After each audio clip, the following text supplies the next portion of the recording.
علیکم ورحمۃ اللہ وبرکاتہ۔ الحمدللہ والصلاة والسلام علی رسول اللہ، اما بعد، اعوذ باللہ من الشیطان الرجیم۔ ولما، اور جب، برزو، وہ سامنے ہوئے، لجالوت، جالوت، وجنودی ہی، اور اس کے لشکروں کے، قالو، تو انہوں نے کہا،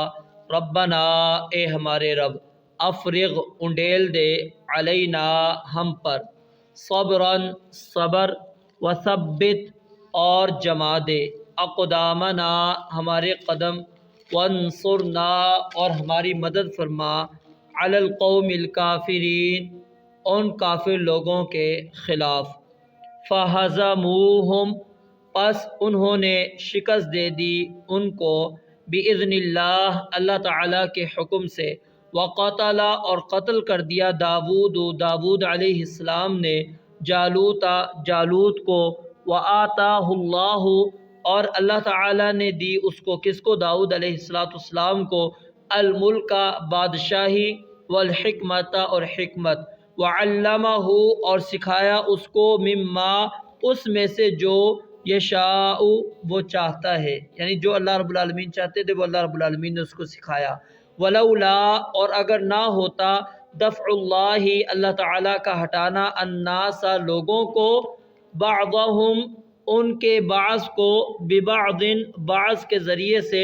لفسدت، تو ضرور بگڑ جاتی، الارض، زمین، ولکن اللہ، اور لیکن اللہ تعالیٰ، ذو فضل، بڑے فضل والا ہے، علی العالمین، جہانوں پر۔ تلک، یہ آیات اللہ، اللہ تعالیٰ کی آیات ہیں، نشانیاں ہیں، نتلوہا، ہم تلاوت کرتے ہیں، ہم پڑھتے ہیں انہیں، علیک، آپ پر، بالحق، حق کے ساتھ، وانک، اور یقیناً آپ، لمن المرسلین، بھیجے ہوئے میں سے ہیں، یعنی رسولوں میں سے ہیں۔ اللہ رب العالمین نے پہلی آیت مبارکہ کے اندر یہ بات بیان فرمائی ہے کہ جب وہ طالوت اور ان کے ساتھ جو اہل ایمان تھے، جالوت اور اس کے لشکروں کے آمنے سامنے ہو گئے، تو اس وقت انہوں نے اللہ رب العالمین سے ایک دعا کی، اور وہ دعا اللہ رب العالمین نے یہاں پر نقل کی ہے۔ دعا کیا ہے کہ ربنا افرغ علینا صبرا وثبت اقدامنا وانصرنا علی القوم الکافرین، کہ اللہ انڈیل دے، اے اللہ انڈیل دے، علینا، ہم پر، انڈیلنا، افرغ جو ہے یہ باب فعال سے ہے، امر کا صیغہ، اس کا معنی کیا ہوتا ہے؟ برتن انڈیل کر خالی کر دینا، یعنی مقصود کیا تھا کہ ہم پر پورا صبر انڈیل دے، اور ہمارے قدم ثابت رکھ، اور کافروں پر ہماری مدد فرما۔ یہ بڑی جامع اور حسن ترتیب سے آراستہ دعا ہے، کیونکہ صبر آتا ہے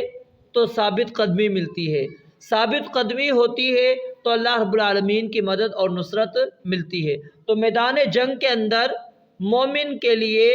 تیاری کے باوجود سب سے بڑا ہتھیار جو ہوتا ہے وہ اللہ رب العالمین پر اعتماد اور اس سے دعا کرنا ہوتی ہے، تو اس لیے اس کو کبھی بھی اس چیز کو ترک نہیں کرنا چاہیے، اپنے ہتھیاروں پر بھروسہ نہیں کرنا، بلکہ اللہ رب العالمین پر اللہ رب العالمین پر بھروسہ کرنا ہے اور اس سے دعا بھی کرنی ہے۔ تو اللہ رب العالمین فرماتے ہیں ان تھوڑے سے مسلمانوں نے جالوت کے لشکروں کو جو اللہ کے حکم سے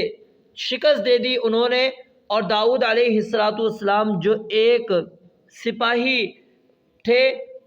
انہوں نے کیا کیا؟ کفار کے جو بادشاہ تھا جالوت، اس کو قتل کر دیا، جس کے نتیجے میں طالوت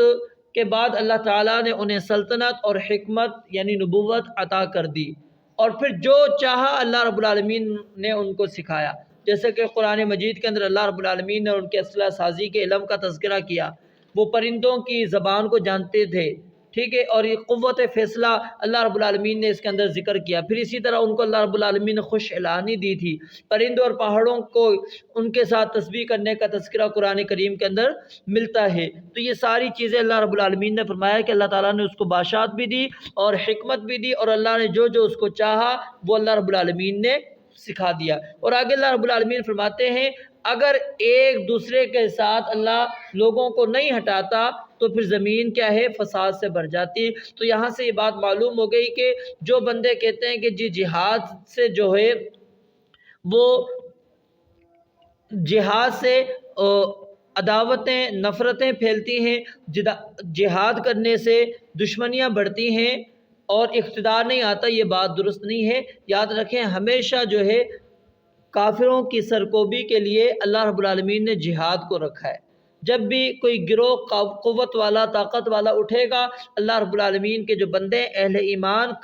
کافروں کے خلاف لڑیں گے، اور اس سے کیا ہوگا، ان کا وہ جو طاقت تھی قوت تھی وہ ختم ہو جائے گی اور زمین کے اندر فساد نہیں ہوگا۔ پھر آگے اللہ رب العالمین نے فرمایا تلک آیات اللہ، یہ اللہ کی آیتیں ہیں جو ہم نے آپ کو پڑھ کر سنائی ہیں، اور یہ آپ کے سچے نبی ہونے کی سب سے بڑی دلیل ہے، کیونکہ آپ نے یہ نہ کسی کتاب میں پڑھا نہ کسی سے سنا، یہ صرف آپ نے اسی طرح بیان کر دیا جس طرح کہ ہم نے آپ تک پہنچایا ہے۔ اور پھر اللہ رب العالمین نے دوسری جگہ پر یہ بات بھی بیان فرمائی ہے وَيَقُولُ الَّذِينَ كَفَرُوا لَسْتَ مُرْسَلًا، کے کافر لوگ کہا کرتے تھے کہ آپ اللہ کے رسول نہیں، تو اللہ رب العالمین نے ان کا رد کرتے ہوئے کہا وَإِنَّكَ لَمِنَ الْمُرْسَلِينَ، یقیناً آپ رسولوں میں سے، رسولوں سے ہٹ کر آپ نہیں ہے۔ تو ان آیات کے اندر ایک چیز تو ہمیں یہ بات ثابت ہو گئی کہ مومن کو میدان جہاد کے اندر خاص طور پر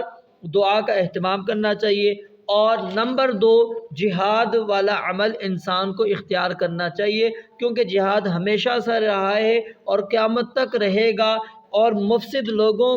کو ختم کرنے کا ایک ذریعہ یہی جہاد ہے، جس کے علاوہ کوئی اور ذریعہ نہیں ہے۔ اور تیسری بات یہاں پر اللہ رب العالمین نے یہ بیان فرما دی کہ رسول اللہ صلی اللہ علیہ وسلم سچے نبی ہیں، آپ کے سچے نبی ہونے کے اندر کسی قسم کا کوئی شک اور شبہ نہیں ہے، اور اس کے اندر کسی قسم کا شک کسی بندے کو ہونا بھی نہیں چاہیے۔ رب العالمین سے دعا ہے اللہ تعالیٰ سمجھنے اور عمل کرنے کی توفیق عطا فرمائے۔ وآخر دعوانا ان الحمد للہ رب العالمین۔